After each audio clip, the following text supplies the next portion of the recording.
So, today we're going to look at the discriminant. Now, the discriminant is part and parcel of the quadratic formula.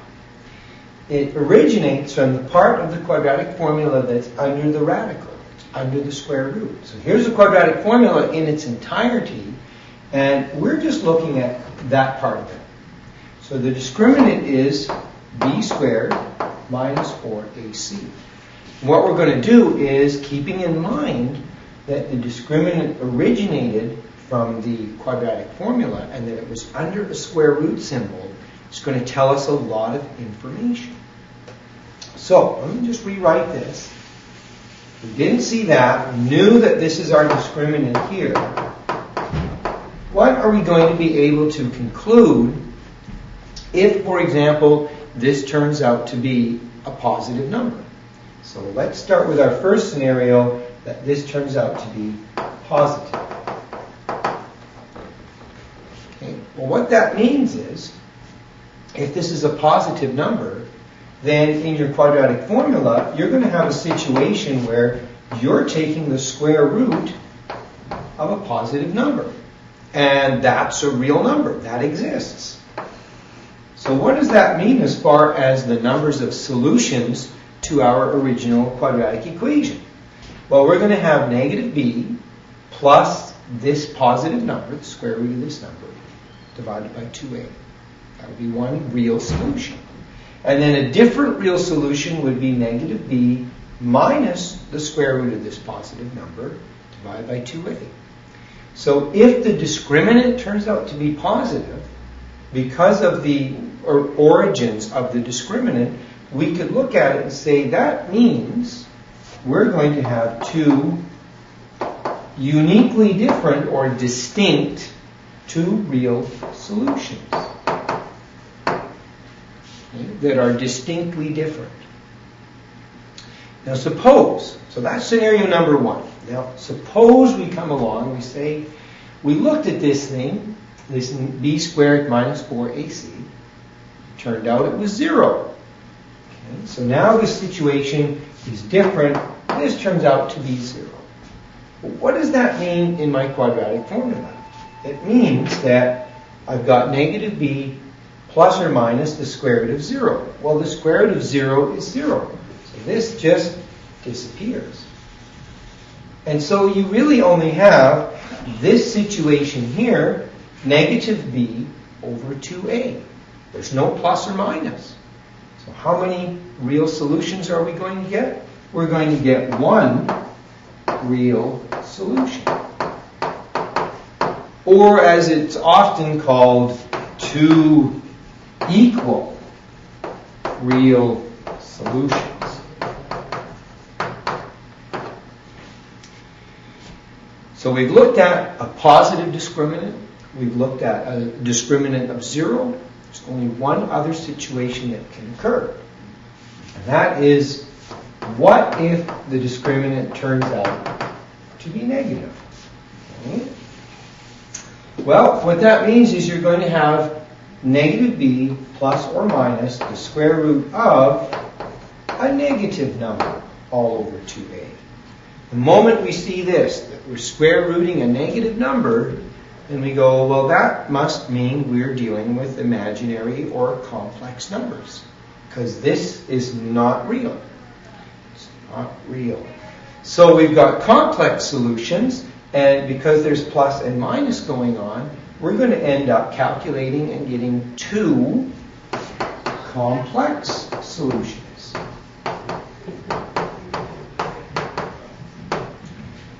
So that's what the discriminant can do for us. When we're looking at what is the nature of the roots, instead of doing all the calculations, we could just look at this pretty easy calculation and make our conclusions. So let me do a couple examples. Suppose we had something that looked like this. 2x squared minus 3x plus 4 equals 0. And all they want to do is find out what are the roots like. What is the nature of the roots? We talking two real distinct roots? two real roots that are equal, or which really is one root, or are we talking complex roots? Well, we're going to use the discriminant to minimize our work to answer that question. So we're looking at b squared, so here's b, so negative 3 squared, minus 4 times a times c. And what we're after here is, are we going to get a positive number, a negative number, or 0? So we're going to get negative 3 squared, which is positive 9, minus 4 times 2 is 8. 8 times 4 is 32. And even without continuing, although I'll finish it up here, we're going to get negative 23. But even without having to do that bit of calculating, I can see I'm going to get a negative result here, which means the discriminant tells us we have two complex solutions. Okay? And that's pretty much how the discriminant works. I'm going to do one other example because sometimes the questions are asked in funny ways. Not ha-ha funny, but sort of bizarre mathematical ways. And so they might say something like, suppose we had x squared minus 6x plus k equals 0. And we said, well, what are the values of k that would guarantee to us that we're going to have two distinct real solutions? So we're going to look for two distinct real solutions and basically say to ourselves, what value of k guarantees that? Two distinct real solutions tells me I want a discriminant that is positive. So I want my discriminant to be greater than 0. Not equal to 0 and not less than 0, not negative. We want it to be greater than 0, because that would guarantee that we'll have two distinct real solutions. So some of these numbers here I know and I can plug in. For example, b is negative 6. Negative 6 squared minus 4 times a, and a in this case is 1. Now c is this funny number that I don't know, which is called k, and that's the one we're going to try and solve for, greater than 0. So I've got this inequality here that I've got to try and solve.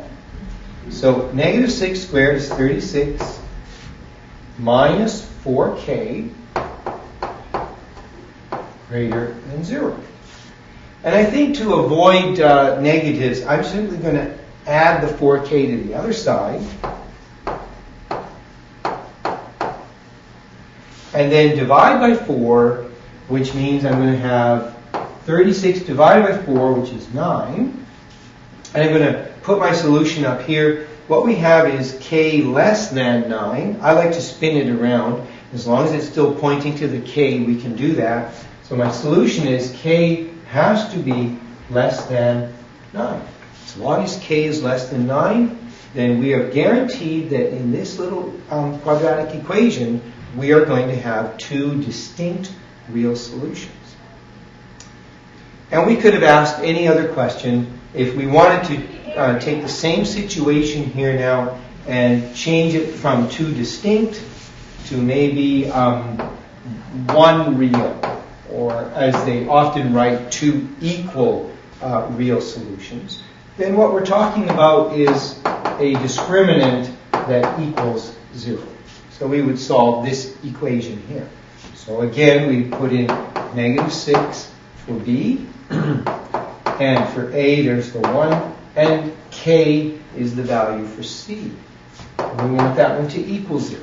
So we would just actually solve this one now.